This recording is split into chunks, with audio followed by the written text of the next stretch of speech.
Hello friends, welcome to Biology with Medico. So I'm here for explaining you the revision series about the revision series. So we are taking the revision series for the NEET 2021. So we are taking the revision series for the NEET 2021. In this we are explaining all the chapters of biology NCERT. So okay, तो NCERT से अपन notes निकाले, उसमें जो notes है, जो important topics है वो सभी अपन डिस्कस करने वाले हैं इसमें. तो इंपॉर्टेंट टॉपिक्स यहाँ पे डिस्कस होंगे, शॉर्ट वीडियो होंगे, इस वजह से ज्यादा मतलब दिक्कत नहीं होगी आपको. उसके बाद में जो एमसीक्यू है, एमसीक्यू प्रैक्टिस भी हो रही है. हमारे जो चैनल है वहां पे एमसीक्यू जो है वो दिए गए हैं, आप जाके देख सकते हैं. प्रीवियस ईयर क्वेश्चन है और ज्यादा क्वेश्चन भी उसकी भी प्रैक्टिस हो सकती है आपको. तो इससे क्या होगा, आपकी ज्यादा से ज्यादा प्रैक्टिस होगी और नीट का स्कोर आपका बढ़ने वाला है. ठीक है. Hello friends, so now I am starting the first chapter, that is the living word, which is the first chapter of the NCERT. Okay, 11th. So first we are starting the living word. Okay, तो living word में जो Ernst mayor है, Ernst mayor साहब है, बहुत important है.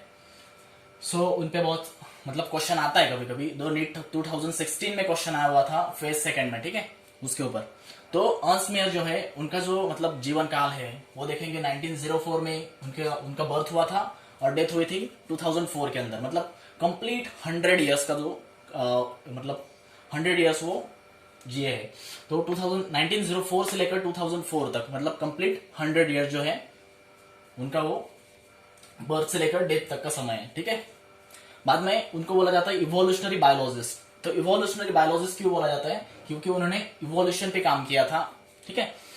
उनको 20th century Darwin बोलते हैं. तो 20th सेंचुरी डार्विन बोलने के पीछे का जो रीजन है वो है ओरिजिन ऑफ स्पीशीज डाइवर्सिटी इन्होंने ढूंढा है. मतलब ओरिजिन ऑफ स्पीशीज जो था वो डार्विन ने ढूंढा था.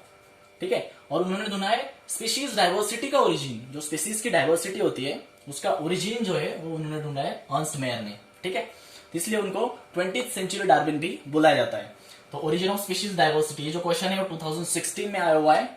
ओरिजिन ऑफ स्पीशीज डाइवर्सिटी किसने ढूंढा था? तो ओरिजिन ऑफ स्पीशीज डाइवर्सिटी जो है वो अर्न्स्ट मेयर ने ढूंढा था. ठीक है.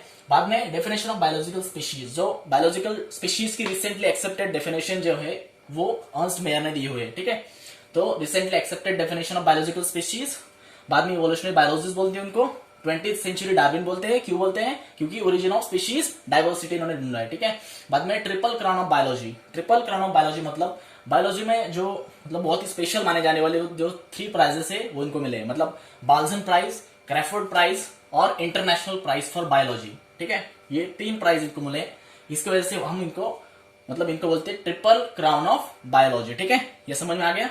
और बाद में अपन देखेंगे, मतलब अपन स्टार्ट कर रहे हैं characteristics of living, the living word. मतलब लिविंग क्या है, उनके कैरेक्टरिस्टिक क्या होने चाहिए वो अपन देखेंगे. तो कैरेक्टरिस्टिक्स ऑफ लिविंग मतलब सेल स्ट्रक्चर. सेल स्ट्रक्चर एक कैरेक्टरिस्टिक है लिविंग की. मतलब उसका सेल का स्ट्रक्चर होगा कुछ.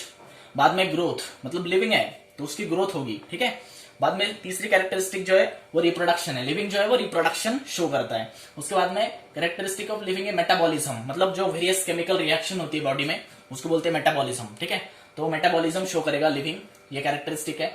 बाद में जो सेल्फ रेप्लिकेशन, मतलब खुद से रेप्लिकेट होगा. ठीक है. खुद का रेगुलेशन, मतलब जो टेम्परेचर रेगुलेशन होता है. ठीक है.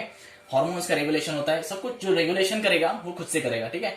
फिर कॉन्शियसनेस, जो लिविंग है उसकी जो कैरेक्टरिस्टिक है वो कॉन्शियसनेस भी है. तो कैरेक्टरिस्टिक्स ऑफ लिविंग अपन ने देखा. तो जो है वो सेल स्ट्रक्चर है, फिर ग्रोथ, फिर रिप्रोडक्शन, बाद में metabolism, self replication, self regulation और फिर कॉन्शियसनेस. तो ये है कैरेक्टरिस्टिक्स ऑफ लिविंग. तो अभी अपन देखेंगे जो हमने कैरेक्टरिस्टिक्स देखे लिविंग के, तो वो क्या डिफाइनिंग फीचर होते हैं या फिर नहीं होते. तो जो पहला कैरेक्टरिस्टिक देखा था हमने सेल स्ट्रक्चर. तो cell structure is the first characteristic of the living. But ये कैरेक्टरिस्टिक जो है वो लिविंग का जो डिफाइनिंग फीचर है कि नहीं, ये वो अपन को देखना है अभी. तो सेल जो होता है मतलब स्ट्रक्चरल यूनिट होता है, फंक्शनल यूनिट होता है लिविंग का. तो सेल क्या होता है? स्ट्रक्चरल यूनिट होता है और फंक्शनल यूनिट होता है लिविंग ऑर्गेनिजम्स का. ठीक है. तो डिफाइनिंग फीचर मतलब ऐसा feature, the feature present in living organisms without exception and which is not present in any non living organism.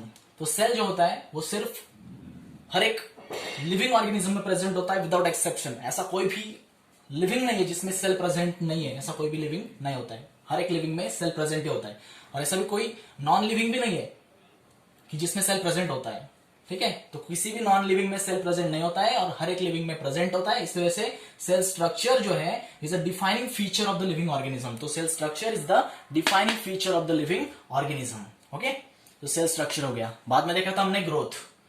So now we are seeing that the growth is defining feature of living organism or not, and discuss with the growth. ठीक है, so growth means increase in number and increase in mass. तो growth हम किसको बोलते हैं? Number में increase होगा या फिर मास में इंक्रीज होगा, उसको क्या बोलेंगे अपन? नंबर मतलब ग्रोथ बोलेंगे। तो growth means increase in number और इंक्रीज इन मास। ठीक है, तो मल्टीसेलुलर ऑर्गेनिजम्स के केस में क्या होता है? Increase in mass. Okay, increase in mass मतलब ये क्या बोलते हैं अपन? ग्रोथ बोलते हैं। लेकिन जो यूनिसेलुलर ऑर्गेनिजम्स होते हैं उसके केस में क्या होता है?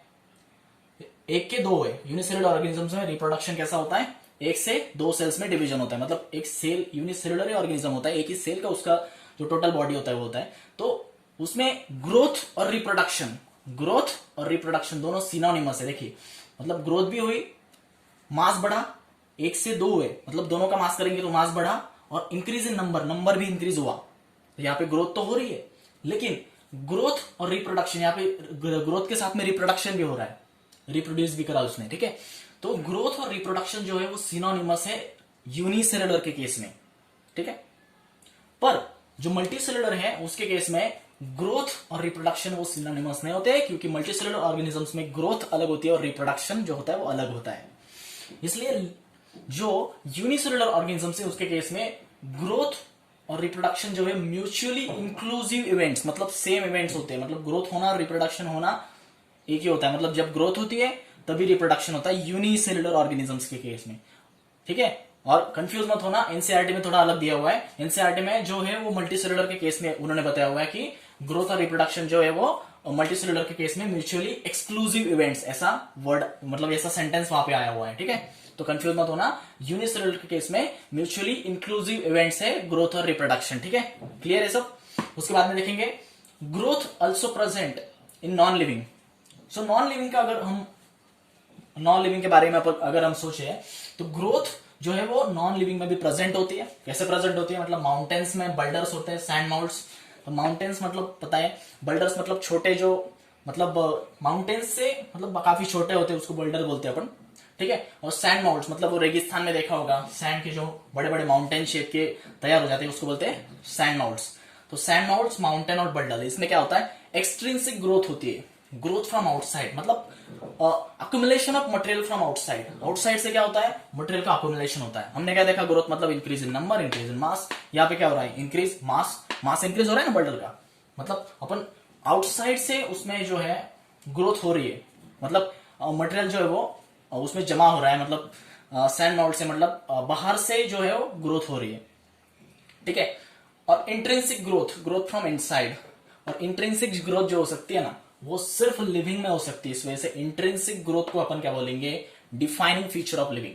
लेकिन ओवरऑल ग्रोथ जो है, ग्रोथ वो डिफाइनिंग फीचर नहीं है, क्योंकि जो नॉन लिविंग से जैसे माउंटेन्स, बल्डर्स और सैंड माउंट्स से भी मतलब अक्यूमुलेशन होता है मटेरियल का उनके ऊपर। इस वजह से इंक्रीज इन मास होता है, इंक्रीज इन मास मतलब ग्रोथ होता है। इस वजह से एक्सट्रिंसिक ग्रोथ उनमें प्रेजेंट होती है। इसलिए ओवरऑल ग्रोथ जो है उसको हम डिफाइनिंग फीचर नहीं कह सकते, लेकिन इंट्रिंसिक ग्रोथ जो है वो डिफाइनिंग फीचर होती है। इस वजह से ग्रोथ जो है, ओवरऑल ग्रोथ, वो हमारा डिफाइनिंग फीचर नहीं कह सकते। तो सेल स्ट्रक्चर डिफाइनिंग फीचर हुआ, ग्रोथ जो है उसको हम डिफाइनिंग फीचर नहीं बोल सकते। या फिर जिसके ऊपर आपको वीडियो चाहिए वो अभी आप कमेंट कर सकते हैं, या फिर डिस्क्रिप्शन में मैं मेरा टेलीग्राम चैनल डाल रहा हूँ, उसके ऊपर आप Keep loving, keep sharing, keep supporting. Thank you guys.